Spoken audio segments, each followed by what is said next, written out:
Hi, welcome to topic 5. In this topic, we will learn SAP UI5 architecture, MVC patterns, views and controllers, models, JSON or data resource, data binding, property binding, element binding, aggregation binding, etc., routing and navigation, component.js, lab structure. So this is essential before your upcoming topics on the CRUD operations. Now, what is SAP UI5? So SAP UI5 is nothing but SAP's JavaScript UI framework.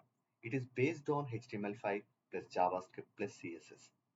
It is enterprise ready and cross-platform. It works on any browser or device and it is used to build Fury apps. It supports MVC architecture, OData and routing.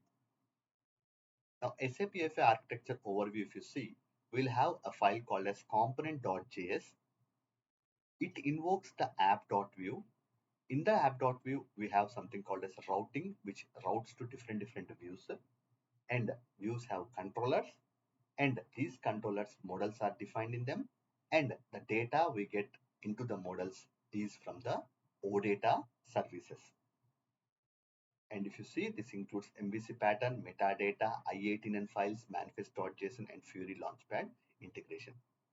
So what is MVC pattern? MVC pattern is a very famous pattern where the M stands for model, V stands for view, and C stands for controller.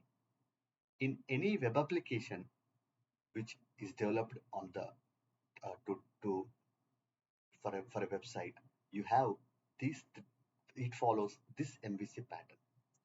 Now, view is nothing but from the end user perspective, he'll be looking onto the website, and from a developer perspective, in our UF application, we develop the views using the XML.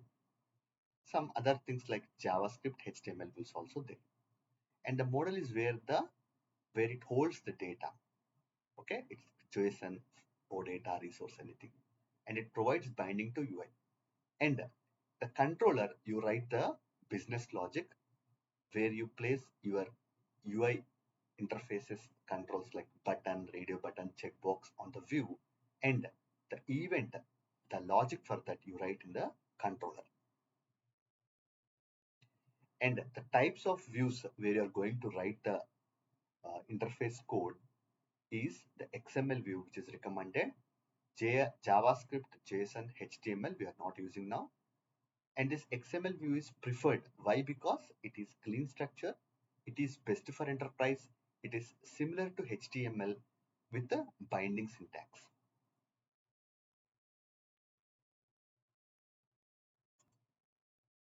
Now, models, if you see in UI5, we use JSON model, OData model, and resource model. The JSON model is regularly used on top of the OData model. Now, OData model we use for getting the backend communication for CRUD operations and for metadata aware. OData model we can use V2 or V4. Once we get communicated from the backend, that OData services, all the records are entered into the JSON model where we can access using the JSON model local or temporary data or offline data or UI state models. A resource model, another part which handles the internationalization, or you call it as I18N text handling. This also we'll see. As I told you that we are going to use the Northwind OData services, both V2 and V4. Currently, for our practice, we are going to use the V2 services. Majority will use V2, and I'll also teach you on the V4 services. There are a few differences technically when you are writing the business logic for consuming the V4 services that we are going to see. So before moving on to the next slides, we'll first try to configure the Northwind services in our destinations in the BTP. Then we'll create an UI5 application in the Bash Studio.